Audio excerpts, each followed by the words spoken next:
નમસ્કાર મિત્રો, આજના વિડીયોમાં તમારા બધાનું સ્વાગત છે। તમારી સમક્ષ મિત્રો એક ભરતીને લગતો નવો વિડીયો લઈને આવ્યો છું, જે શિક્ષકોની ભરતીને લઈને છે, જેની ઓફિશિયલ પરિપત્ર પણ આપણી પાસે આવી ગયો છે, જે આપણે જોઈ લઈશું। મિત્રો, ધોરણ 1 થી 5 માટે HSC તેમજ PTC કરેલું હોવું જોઈએ અને 6 થી 8 માટે BA તેમજ B.Ed કરેલું હોવું જોઈએ। મિત્રો, પગાર ધોરણની વાત કરીએ તો મિત્રો 21,000 પ્લસ તમને પગાર ધોરણ આપવામાં આવશે। ફોર્મ મિત્રો ભરવાના ચાલુ થઈ ગયા છે। ફોર્મ કેવી રીતે ભરવું તેમજ મિત્રો અગત્યની તારીખો પણ આપણે આ વિડીયોમાં જોઈ લઈશું।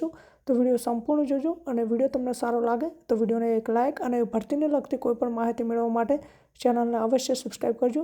તો ચલો મિત્રો, આપણે વિડીયો શરૂ કરીએ। મિત્રો, તમે અહીંયા જોઈ શકો છો કે આ એક ઓફિશિયલ લેટર છે, જે જિલ્લા પંચાયત કચેરી કચ્છ ભુજ શિક્ષણ શાખામાંથી આવેલું છે। અહીંયા મિત્રો તમે જોઈ શકો છો કે તારીખ 5/3/2026 રોજ આ લેટર આવેલો છે। અહીંયા લખેલું છે કે પ્રતિ તાલુકા પ્રાથમિક શિક્ષણ અધિકારી શ્રી ભુજ અને ગાંધીધામ જિલ્લો કચ્છ। અહીંયા વિષયમાં મિત્રો તમે જોઈ શકો છો કે અન્ય માધ્યમ ગુજરાતી માધ્યમ સિવાયની સરકારી પ્રાથમિક શાળાઓમાં શિક્ષકની કાયમી નિમણૂક ન થાય ત્યાં સુધી સ્થાનિક કક્ષાએથી ઉમેદવારો ભરવા બાબત। ગુજરાતી માધ્યમ સિવાય મિત્રો અન્ય બધા જ માધ્યમમાં પ્રાથમિક શાળાના શિક્ષકોની કાયમી ભરતી ન થાય ત્યાં સુધીની સ્થાનિક કક્ષાએથી ઉમેદવારોની ભરતી કરવા બાબતનો આ લેટર છે। અહીંયા મિત્રો આપણે સ્ટેપ બાય સ્ટેપ જોઈએ। નીચે અહીંયા મિત્રો લખેલું છે કે ઉપરોક્ત વિષય અને સંદર્ભ દર્શિત પત્ર અન્વયે જણાવવાનું કે અન્ય માધ્યમ ગુજરાતી માધ્યમ સિવાયની સરકારી પ્રાથમિક શાળાઓમાં ટેટ 1-2 પરીક્ષા પાસ ઉમેદવાર ન મળવાના કારણે કાયમી ભરતી તેમજ જ્ઞાન સહાયક યોજના મુજબ કેન્દ્રીકૃત પદ્ધતિથી જ્ઞાન સહાયકની નિમણૂક માટેના પ્રયત્ન કર્યા પછી પણ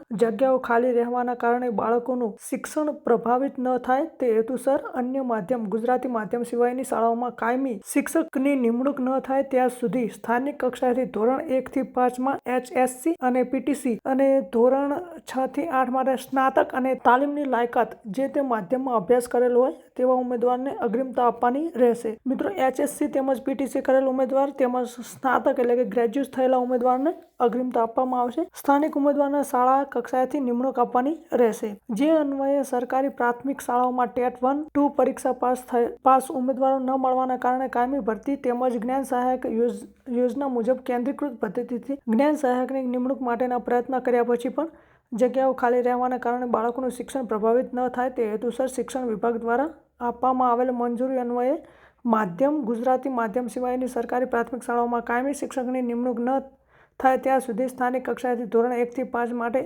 HSC PTC અને ધોરણ 6 થી 8 માટે સ્નાતક અને તાલીમી લાયકાત જે તે માધ્યમમાં અભ્યાસ કરેલો હોય તેવા ઉમેદવારને અગ્રિમતા આપવાની રહેશે।